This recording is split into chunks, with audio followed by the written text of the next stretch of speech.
Vamos a buscar en nuestras Biblias el Salmo 145.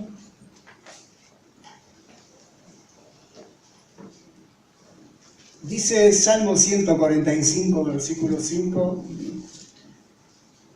Yo tengo la Reina Valera, 1960, dice: en la hermosura de la gloria de tu magnificencia y en tus hechos maravillosos meditaré. ¿Podemos repetir este texto? En la hermosura de la gloria de tu magnificencia y en tus hechos maravillosos meditaré. ¿Y podemos decir todos amén a esto? Es un texto que implica sobre todo dos cosas. Por un lado, dice, en la hermosura de la gloria de tu magnificencia. Y está bien delimitado el texto en dos partes. Y en tus hechos maravillosos meditaré. Está comprendiendo dos aspectos de nuestro Dios. Por un lado, en la hermosura de la gloria de tu magnificencia está hablando de lo que Él es. Y los hechos maravillosos de lo que Él hace. Y a esto nos invita a meditar el salmista. Meditar en estas dos cosas. Meditar en este Dios que hemos alabado, que hemos adorado, que hemos hecho memoria. Nos invita a meditar profundamente y utiliza unas palabras con superlativos. Magnificencia, hechos maravillosos. La hermosura de la gloria. Está cargado de profundo sentido de grandeza, ¿verdad? ¿Coinciden conmigo en este pensamiento? ¿Qué palabras utilizaríamos nosotros para poder expresar en una oración tan sintetizada lo que Dios es y lo que Dios hace? Sin duda que lo que Dios es, con nuestra mente finita, en su totalidad no lo podemos comprender. Porque no se puede comprender lo infinito con lo finito. Pero sí, a través del Espíritu, podemos comprender todo lo que necesitamos.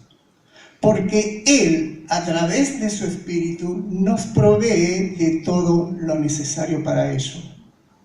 Pero también no podemos decir de todas las maravillas que Dios ha creado.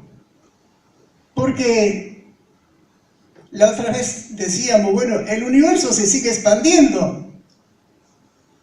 Dios sigue actuando. La palabra de Dios dijo que sea y sigue siendo, no es que dejó de ser.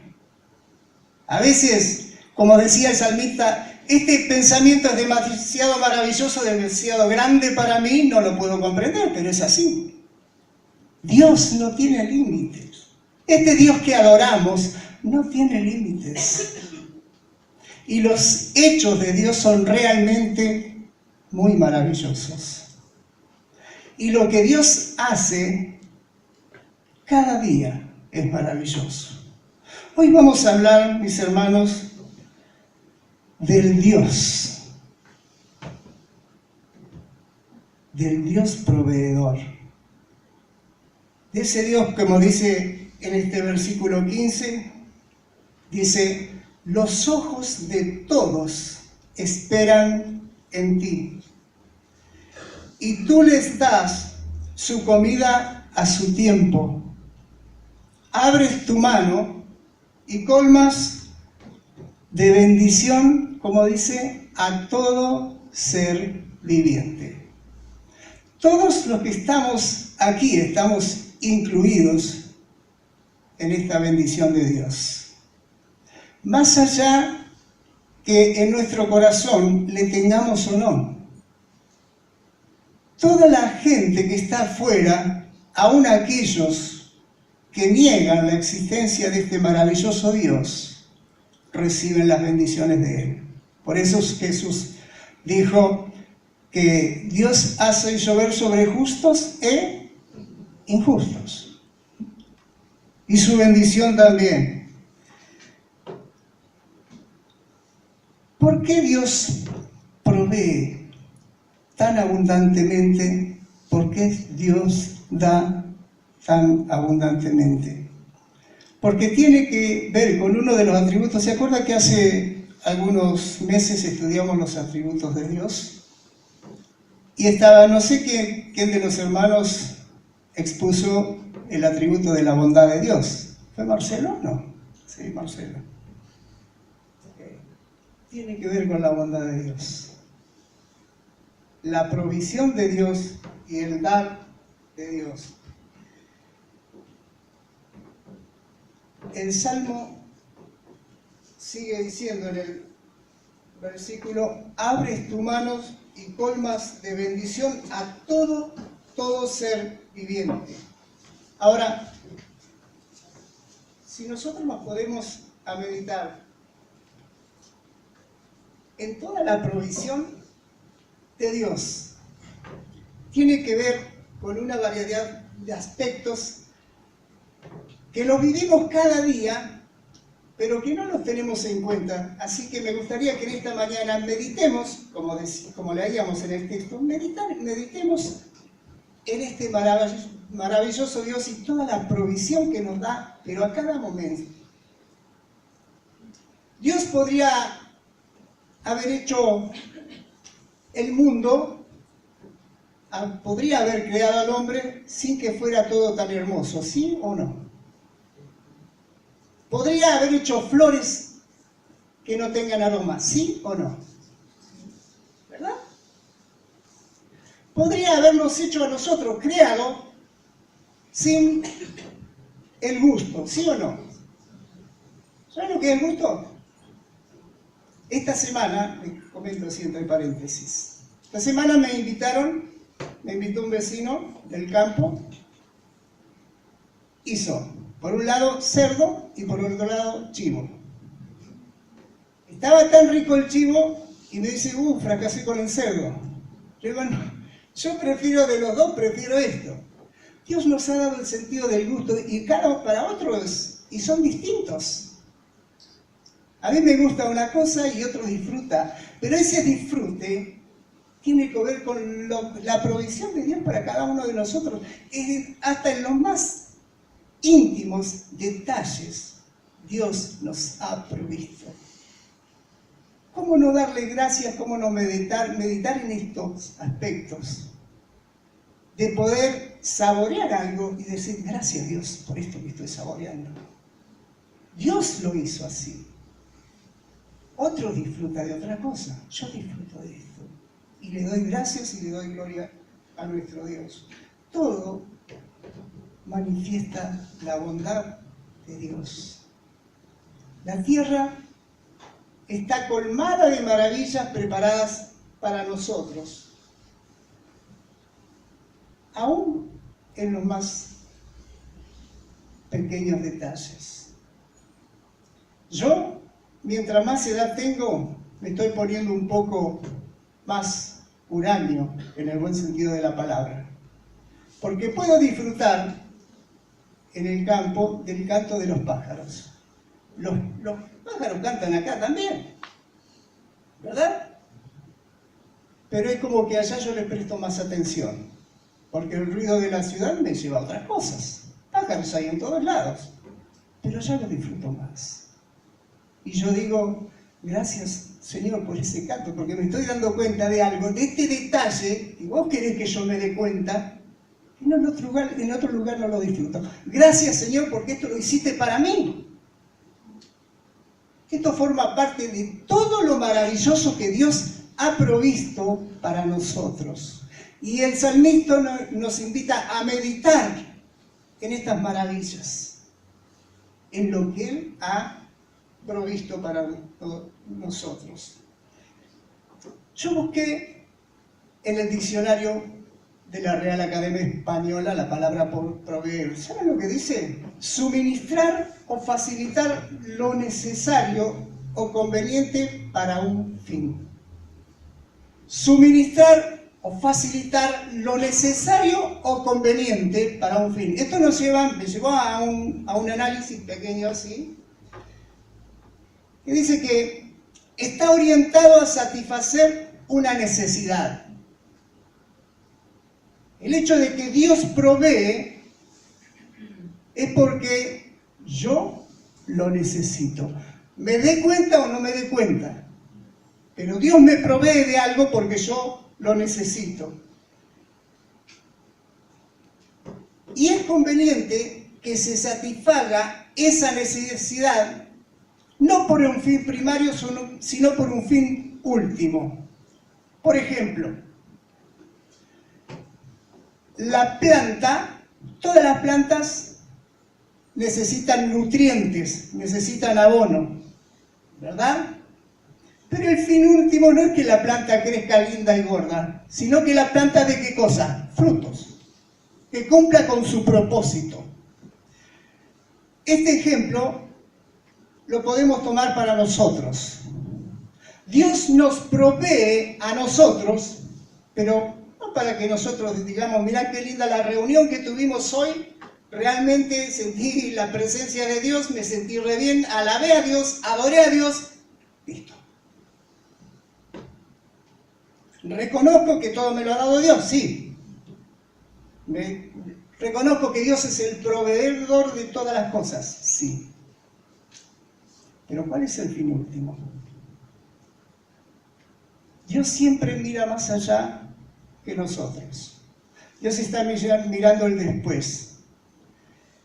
Leyendo acerca de la provisión, me vino muy de maravillas un ejemplo acerca de una fundación. Veo que las fundaciones tienen la característica, un objetivo muy altruista, ¿verdad? La mayoría, no digo todos, pero la mayoría de las fundaciones tienen ese propósito. Y hay una Fundación CONIN, que el presidente es un doctor mendocino, albino, de apellido.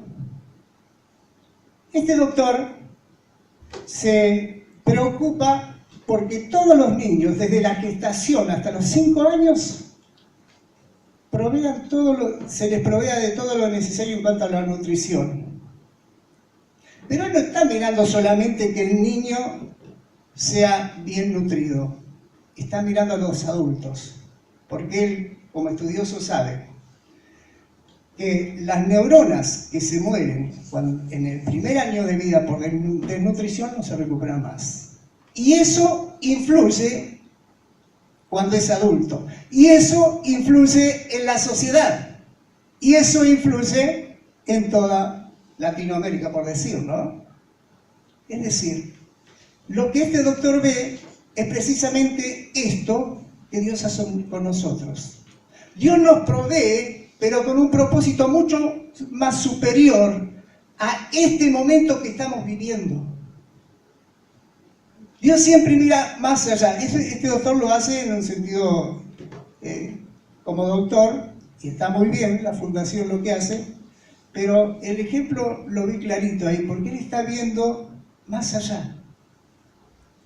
Aún a las madres, en la época de gestación, las atiende, las madres que no son atendidas. ¿Por qué? Porque saben que ese bebé que se está gestando tiene que ser bien nutrido, necesita de alimentación, necesita de leche y necesita de amor, dos cosas fundamentales. Ese estímulo hace que el cerebro del bebé se desarrolle como Dios quiere. Si no se cumple alguno de los dos, van a haber problemas. Porque no se proveyó a su tiempo de lo necesario para su desarrollo.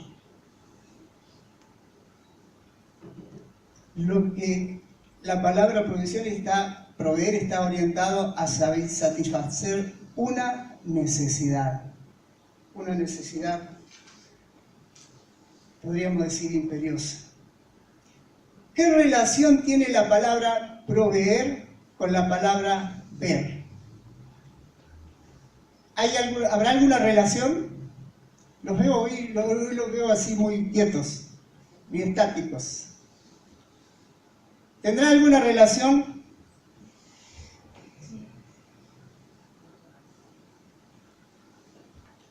Ver es estar atento y estar interesado, ¿verdad? Podríamos decir, desde mi punto de vista, esto es algo personal, podría yo decir que hay una relación. ¿Por qué? Porque un padre de familia, por ejemplo, ve las necesidades de su familia y va a tratar ¿de qué cosa?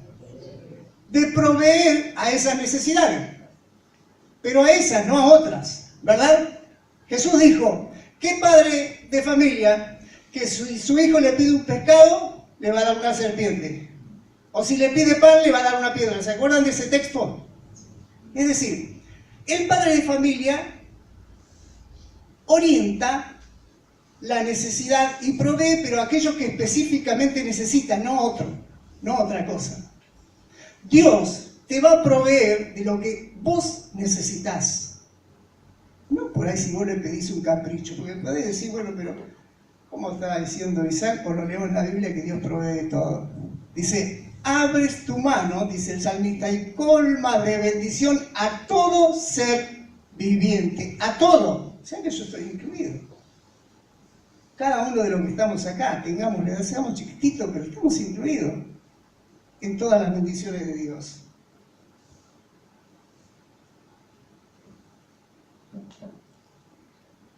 Y ahora, vamos al tema. Todo esto, un poquito largo, fue una introducción.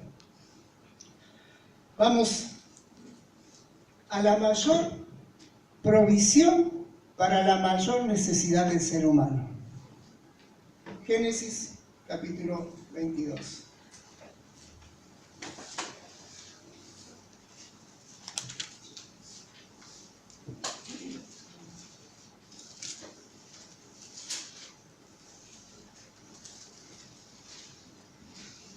El versículo 22, el capítulo 22, perdón, de Génesis nos cuenta la historia donde Dios ordena a Abraham que sacrifique a su hijo Isaac, su único.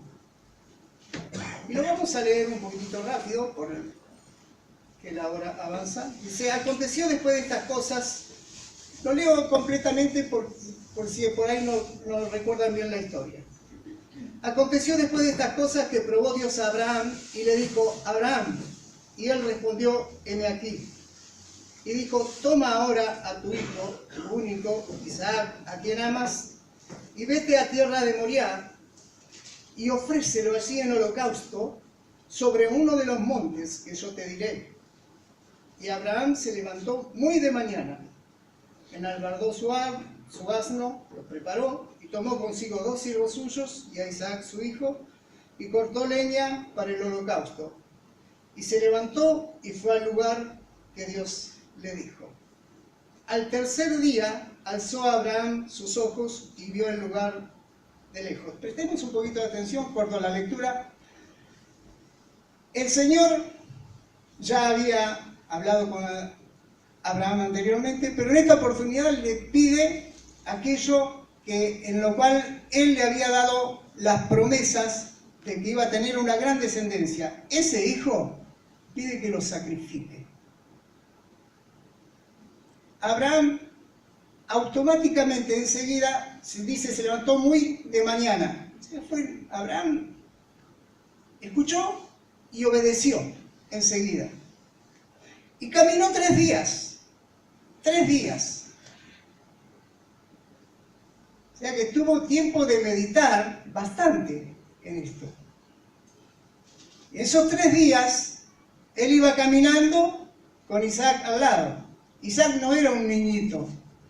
Según algunos, dice que tenía entre 18 y 20 años. Era una persona grande ya. Y dice, al tercer día, versículo 4, alzó Abraham sus ojos y vio el lugar de lejos. Entonces dijo Abraham a sus siervos, esperad aquí con el asno y yo y el muchacho iremos hasta allí y adoraremos y volveremos a nosotros. Aquí hay mucha fe en este es uno de los versículos que yo más fe veo, hay muchísimos, pero acá hay mucha fe de Abraham, donde dice, yo e Isaac vamos a ir al lugar que Dios indica, vamos a adorar y vamos a volver. Hay seguridad y hay fe. Dice, tomó Abraham la leña del holocausto, la puso sobre Isaac, su hijo, y él tomó en su mano el fuego y el cuchillo, y fueron ambos juntos. Iba todo preparado para el sacrificio. Isaac, figura del Señor, llevaba la leña, cargó la leña. Dice, Isaac, lo único que pregunta, dice versículo 7, Padre mío, Abraham le dice, heme aquí, mi hijo, y él dijo, aquí está el fuego y está la leña, pero ¿dónde está el cordero? Vamos a hacer un holocausto, pero no hay cordero. Respondió Abraham, dijo, Dios se proveerá de cordero para el holocausto, hijo mío. E iban juntos. Dios se proveerá de cordero para el holocausto, hijo mío. Esta frase, en una mañana como hoy, tiene un sentido, pero maravilloso. Porque en esa provisión de Dios, de los más íntimos detalles, no escapan los detalles siderales. Él nos da, desde el sentido del gusto, hasta la provisión máxima que podría llegar a dar. Versículo 9. Cuando llegaron al lugar que Dios les había dicho, edificó allí Abraham un altar y compuso la leña y ató a Isaac, su hijo, y lo puso en el altar sobre la leña. Alguien de 19 años, ¿puede dejarse atar si no quiere? ¿Sí o no? Un chico de 19 años, ¿cuántos años tenés? Sí, 13. Te veo fuerte. Si alguien te quisiera atar, una sola persona, y no un joven, sino 100 años, más de 100 años, más de 100 años. Si alguien te quisiera atar contra tu voluntad, ¿vos te animarías a zafar? No. Por ahí sí. ¿Podrías? Lo que quiero decir es que hay obediencia en Abraham, pero también hay obediencia en Isaac. Hay una obediencia que tiene que ver también con la obediencia a Dios. En esas palabras que dijo Abraham, yo y el muchacho iremos, adoraremos, ¿y cómo sigue? Volveremos. Yo no sé lo que va a pasar, pero Dios algo va a hacer. Si yo creo que Dios provee, yo no entiendo nada. Yo no sé esto que estoy pasando, es muy loco, como decimos a veces nunca me pasó.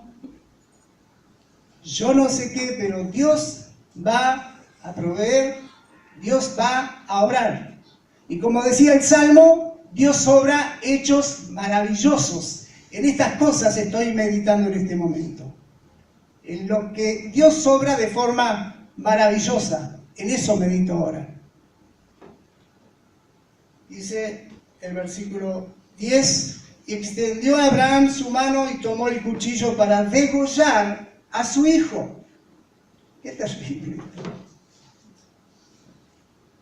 Entonces el ángel del Señor le dio voces diciendo desde el cielo y dijo, Abraham, Abraham, y él respondió, heme aquí, y dijo, no extiendas tu mano sobre el muchacho ni le hagas nada, porque ya conozco que temes a Dios, por cuanto no me rehusaste tu hijo, tu único. Hoy hablábamos y cantábamos acerca de consagrar, ¿verdad? Cantamos. Yo creo que todos lo cantamos. Hay un himno que dice, consagrarme todo entero, alma, vida y corazón. Solo a ti consagrar quiero todo, todo lo que soy. Ese es el punto culminante cuando uno no aprecia lo que más quiere y lo ofrece a Dios. Eso es consagrar.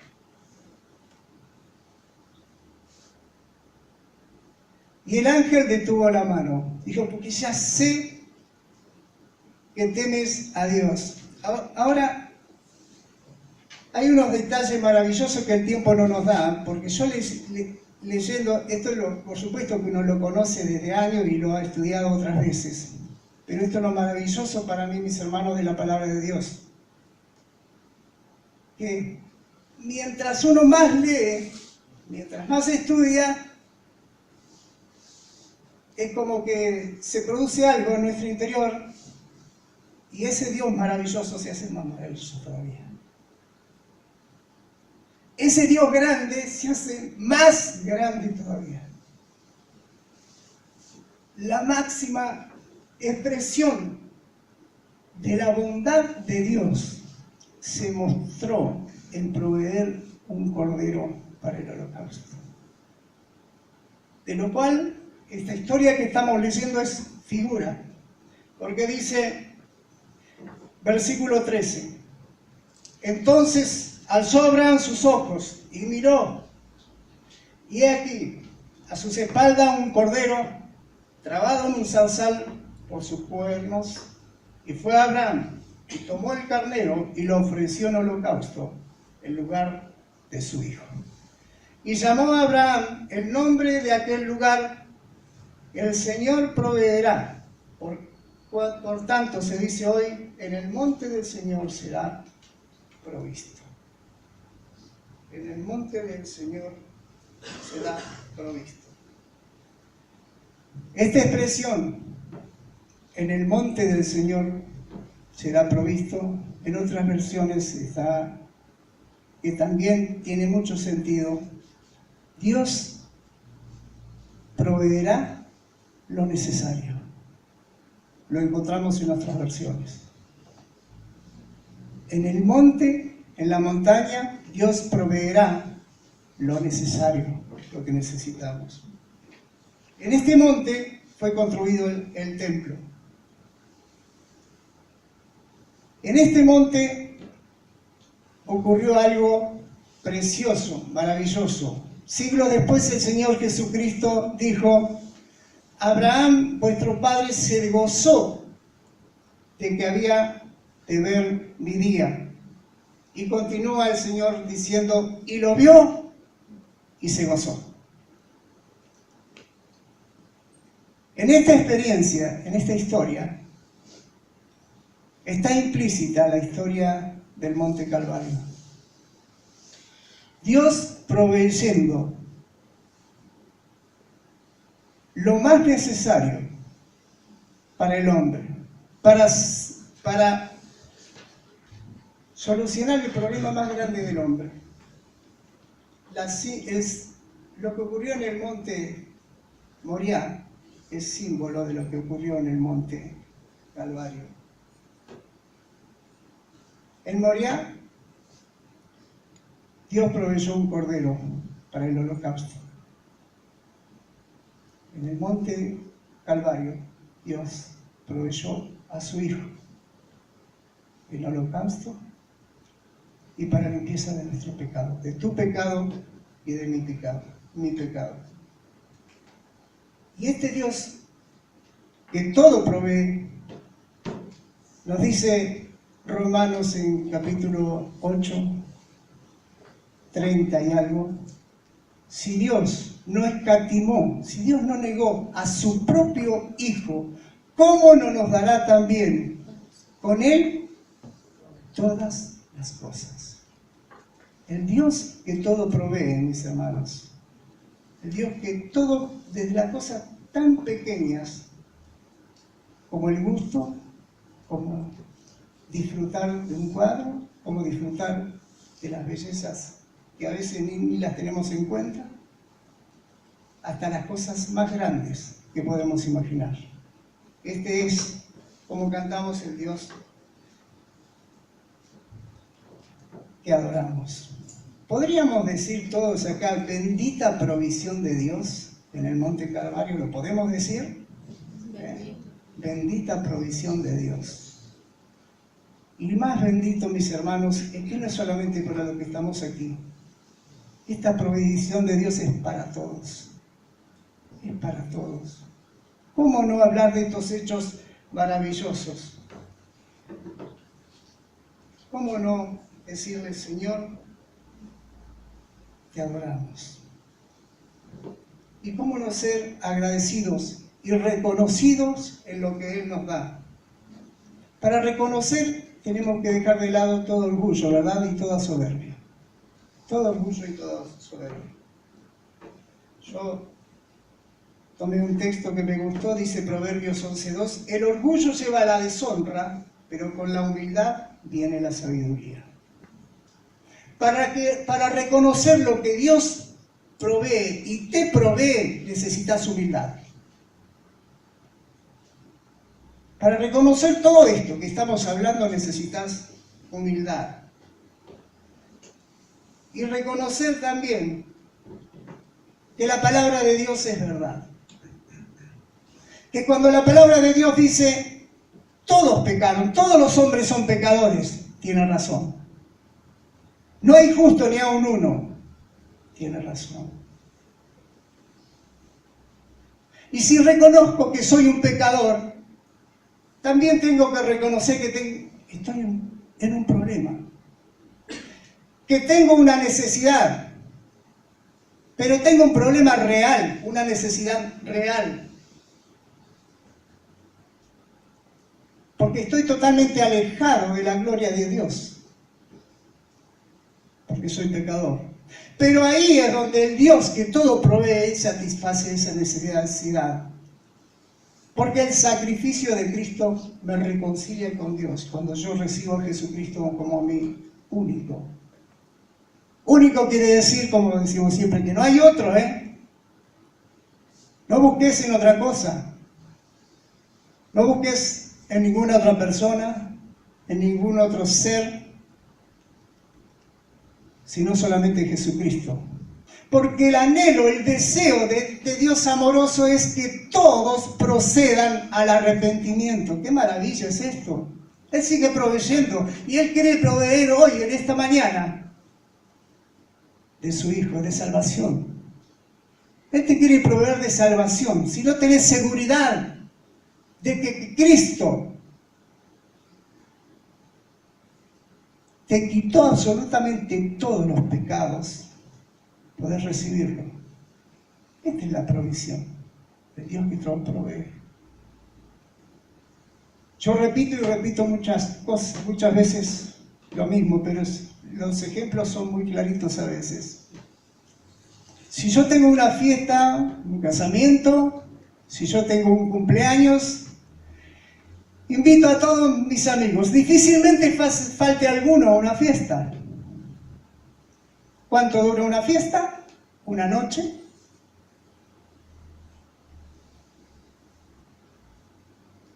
Si yo invito a mis amigos a Cristo, créanme, lo viví esta semana. Alguien me pregunta, che, ¿ustedes comen carne? ¿Qué día no comen? Porque como es amigo, tenemos muchas cosas y compartimos. Dice, ¿qué día no comes carne? Porque sabe que soy cristiano y hablaba del Señor, ¿no? Yo digo, no, yo como carne todos los días, no tengo problema con eso. No tiene nada que ver, es más, Jesucristo, la noche que fue entregado porque el Cordero Pascual, ¿verdad? Y me dice, pues... Y yo le digo, bueno, pero te explico por qué. Me dice, no, está bien. Es como que no le interesaba el por qué. Si yo a las personas así las invito a un banquete, vienen pero segurísimo, porque les encanta compartir, porque para ellos la vida está acá, de las nubes para abajo, y ahí se termina todo. Qué triste. Qué triste. Si vos que estás acá en esta mañana y pensás que la vida es eso, qué corta vista que tenés para ver a un Dios que provee solamente de las nubes para abajo. Lo que Dios da, lo que Dios dio en Jesucristo es mucho, mucho más abundante. Vida eterna. Yo he venido, dijo el Señor, para que tengan vida y para que la tengan en abundancia. Dijo en San Juan 14, yo soy el camino, yo soy la verdad, yo soy la vida. Mis hermanos, un solo texto más.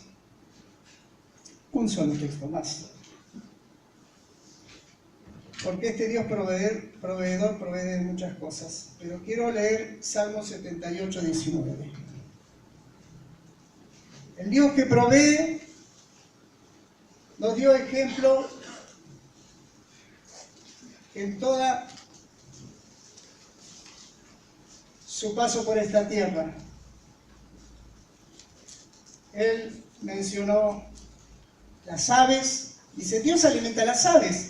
Ellos no se encargan de cuidar, como decimos, va a subir el aceite o va a escasear, en otros países están pasando, ¿no? Va a escasear un insumo, un bien, y dice, bueno, vamos a comprar eso porque va a escasear. Eso no hacen las aves. Las aves no hacen granero, no guardan en granero, y Dios las alimenta cada día. Después pone otro ejemplo. Dice, ¿vieron las florcitas que están en la Patagonia, en el campo? Y esas florcitas, qué bonitas que son esas chiquititas, hay varias. Dice, ni Salomón, con toda su gloria, se vistió como una de esas florcitas. ¿Por qué se preocupa por lo que van a vestir? ¿Por qué se preocupa por lo que van a comer? Si Dios hace esto con las aves, ¿no va a ser mucho más abundante con ustedes, hombre de poca fe? Dios provee. Y Dios provee lo necesario y en abundancia. Salmo 78, hemos dicho. ¿Alguien lo tiene? Versículos 19, 20 y 21. ¿Lo puede leer, por favor?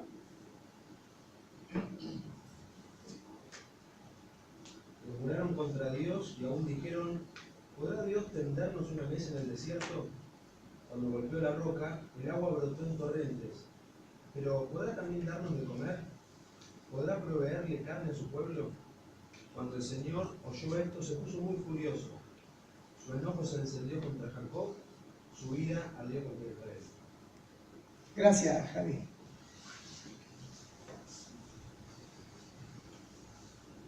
El versículo 22 dice, por cuanto no habían creído. Es decir, Dios provee. Si Dios dice que da vida eterna, verdaderamente la da. Tal vez haya alguien aquí que diga, ¿pero podrá? ¿Podrá Dios poner mesa en un desierto? ¿Podrá Dios proveer? ¿Podrá Dios dar vida eterna así como así? ¿Solamente recibiéndola? ¿Podrá? Dios pudo, Dios lo hizo. Y lo único que te pide es que creas. Que creas que Él es un Dios que provee vida eterna. Y eso de gratis es gratis para nosotros. Porque ya vimos en esta mañana todo lo que costó la cruz, todo lo que costó la pasión de nuestro Señor Jesucristo. Él murió y ocupó mi lugar y ocupó tu lugar. No te vayas, por favor, de aquí sin recibir la salvación que este Dios, que todo provee, te quiere dar, te quiere proveer, que es la vida eterna. Que Dios te bendiga.